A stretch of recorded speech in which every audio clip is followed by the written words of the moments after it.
Um, Hello there, everybody.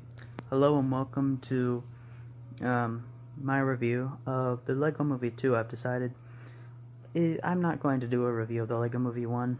After all, I was thinking about it, but I don't know. I just feel like I would rather get around to this review all the sooner. So, I just want to talk a little, share my thoughts about it, and ask what's yours. Please let me know in the comments below. Feel free to. But, anyway, and by the way, I'm sorry for no episode of the Lego Movie video game yesterday. It was kind of busy. It's Sunday. It's good to have a day for rest. But other than that, I haven't missed one day so far, so I'm real glad about that. I hope you've all been enjoying it. Um, but anyway, so the Lego Movie 2, yeah, by the way, there's going to be spoilers. So where do I start? Well, let's start at the beginning, a very good place to start. I think that it had a good opening. There was kind of an action scene with the people coming from Duplon, or as we later learned, the Sistar system coming to take over Bricksburg, or something along those lines, coming to fight, or at least they thought they were coming to fight. And, I'm not going to go through the whole plot. It was a pretty good plot. I kind of like the changeroo with Rex being the bad guy and all, and that queen, whatever, wannabe, or whatever her name is, being really a good guy, or good girl. I like that she could change shapes. The shapeshifter was kind of unique, interesting. It built on to that craziness of the Lego Movie 1, just kind of not making sense, and yet making sense, because it's hard for something to be truly innovative and say it's really creative when you've already got so much free roam, because with Legos you can do pretty much anything. So you could do something new and totally crazy and not making sense without being innovative, because you can do anything anyway with bricks. You could build all sorts of crazy different combinations of stories in a space world or underwater world and build all sorts of things, but it's hard to make it really feel fresh, I think, and they did it real well. Lord and Miller, I think the directors or whatever, they did a good job. I liked Emmett having to fight Rex in the little battle at the end where, it builds up all the suspense, and then when they actually start fighting against each other, it's like just two little minifigs just battling it out, just kind of clashing against each other, and it looks like really taking two minifigs and just smacking them into each other. It's just kind of ludicrous, but it was good, and it was kind of subdued at some points, the humor. It wasn't too over the top, but it was at some points of the film, I guess. It is a Lego movie, after all. It has to keep the kids entertained, and wow, it was only an hour and 46 minutes, and yet it felt longer. I did like that one fake out where they said the end, and then it wasn't really the end.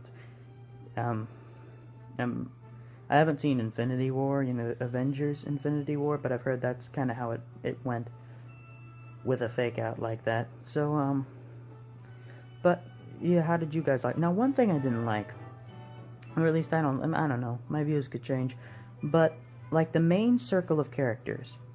You remember in Cloud Cuckoo Land all those master builders from the first movie? Well, in this one, kind of the core center of those characters, Emmett, Wildstyle, Benny, Metalbeard, Batman, and Unikitty, those are kind of like the main characters.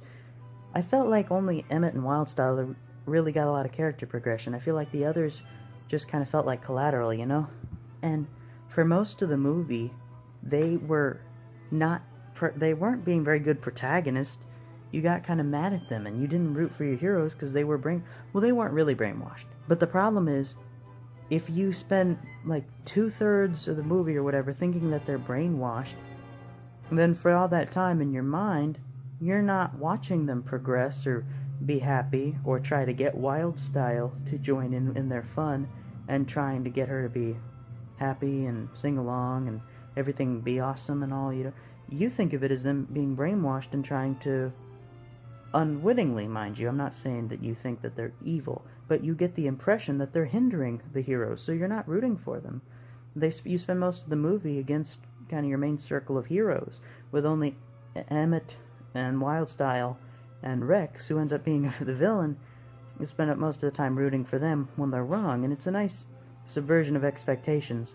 But what I would have done to give them at least more compensation, to give them more time of you actually being able to root for them in a battle scene, when Emmett crashed the wedding to destroy it like Rex had incited him to do, I would have had Rex also have some of those robots like Lord Business have to kind of mimic Emmett becoming more like Lord Business, getting more hardened. Because Rex is Emmett, from the past.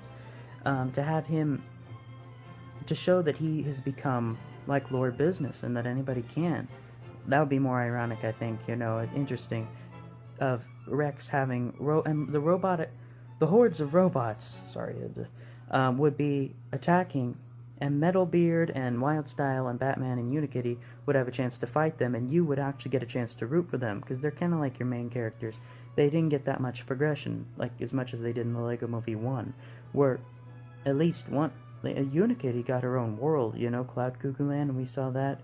And Batman, of the four, kind of got fleshed out the most. I guess he got a song with the Queen Whatever I Want to Be, but I just feel like, I don't know. I don't think enough of the characters got the progression they could have needed, and I would have minded, 5 or 10 minutes more to get something like that.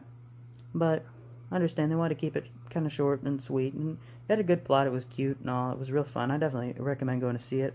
If you're into that, it's kind of, I guess you could call it kind of rude humor or whatever. But it definitely deserves the G rating. I don't know. Everything's PG these days. I mean, I don't think half the things that are PG should be PG. I think most of them should be G. Some of the things that are PG-13 should be R. And I don't know. In my opinion, the rating system is kind of all messed up, inverted and backwards, and I don't know. People don't understand what 13-year-olds really can handle. Sometimes they say that kids need parental guidance for something, but I don't know. I'm getting on it. I get on those sometimes. I'm sorry, but anyway, I'd give it like a, 7 or 8. I'll give it a 7.5 out of 10 because it was pretty good. Probably one of your biggest questions is it better than Lego Movie 1? And to that, I would have to say, yeah. I think it took it and expanded, kind of opened up the world and made it bigger and raised the stakes, and I think it did a good job with pushing the envelope in a compelling way. Very good film. Definitely check it out. It has some drawbacks, but it's still a very solid film. In fact, I think I'll give it an 8 out of 10. That's like about 8. So anyway, hope you have a good day, and God bless. And I will try and get a video for you out today, and tomorrow, and all, So anyway, have a good day, my friends, and God bless you.